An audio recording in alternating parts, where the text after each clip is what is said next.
করে খুঁজলাম, কিন্তু কোথাও একটি শিকার পেলাম না। তাহলে কি আমরা শিকার পাবো না? আমরা যখন শিকারে এসেছি অবশ্যই শিকার করে তারপর রাজপ্রাসাদে ওই যে সামনে দেখা যাচ্ছে একটি বহুল জঙ্গল, সেখানে যে আমরা শিকার করে তারপর মহামন্ত্রী মারওয়ান, ওই সামনে গহিনীগঞ্জকে আমরা শিকার করে তারপর আমরা রাজপ্রাসাদে ফিরব। ঠিক আছে, চলে এসো কামিকা। চলে এসো।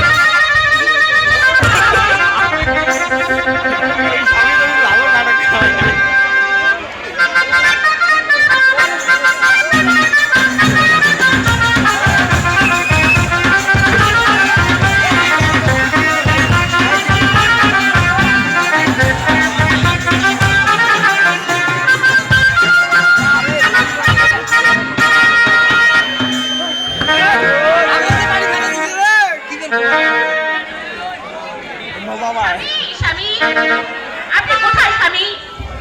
এই তো জয়নব, আমি এখানে। পানি এনেছো জয়নব? দাও দাও জয়নব। আমি আপনার জন্য পানি এনেছি। ঠিক আছে জয়নব।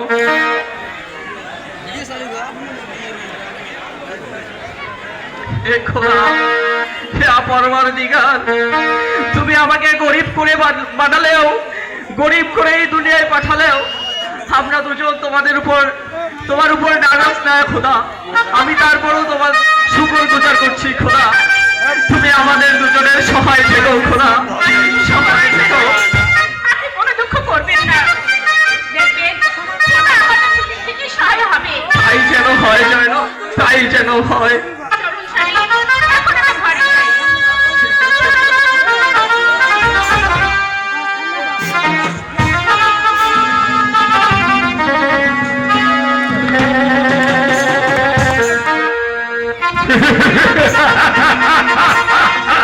মহামন্ত্রী মারওয়ান, ওই মহিলাটিকে চিনতে পারছে না? যাও, ওই মহিলাটি হলো আব্দুল জব্বারের স্ত্রী বিবি জয়নব। জয়নব,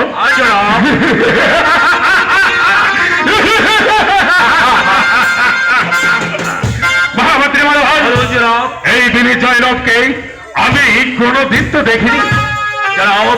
আপনি কোনোদিন শিকারে আসেন নাই, তো তাই তো হয়তো বা দেখা হয়নি। মহামন্ত্রী মারওয়ান, আজ আমি শিকার পেয়ে গেছি, আর আমি শিকার করবো না। কোথায় কোথায় শিকার পেয়েছেন? আমি তো কিছু বুঝতে পারছি না। জনাব, যে শিকার পেয়ে গেছি পৃথিবীর সবচেয়ে বড় শিকার, সে হলো বিবি জয়নব। মহামন্ত্রী মারওয়ান,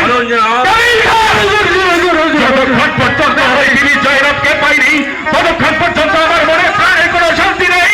তমন করে হোক, ছলে বলে করে কৌশলে, আমি ওই বিবি জয়নবকে চাই। ঠিক আছে জনাব, আমি যেমন করে হোক ছলে বলে করে কৌশলে ওই বিবি জয়নবকে আমি আপনার হাতে করে দেবো। জনাব, এই হচ্ছে চোর আছে প্রাসাদে, সেখানে গিয়ে আমার বুদ্ধি বাইর করতে হবে। যেমন করে হোক ওই জয়নবকে আমার পেতেই হবে। ঠিক আছে জনাব।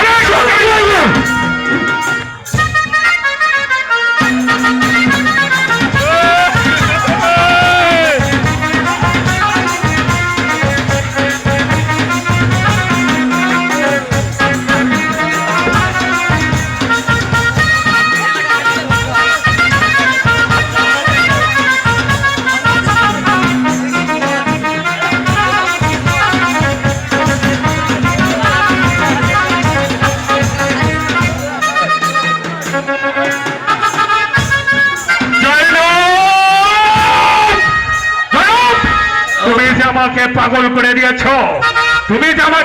করে দিয়েছো, তাই যতক্ষণ পর্যন্ত ওই জয়নবকে পাইনি, ততক্ষণ পর্যন্ত আমার মনে প্রাণে কোনো শান্তি নেই। মহামন্ত্রী মারওয়ান, তুমি বলে দাও আমি কোন উপায়ে বিবি জয়নবকে পাবো? আমি বলছি কি জনাব, এই মুহূর্তে কাবলিকাকে পাঠিয়ে দেন মদিনায় আব্দুল জব্বারের কাছে। তাকে দিয়ে বলবে সম্রাট তোমাকে ডাকছে। ঠিক আছে মহামন্ত্রী মারওয়ান, তুমি ঠিকই বলেছ। তুমি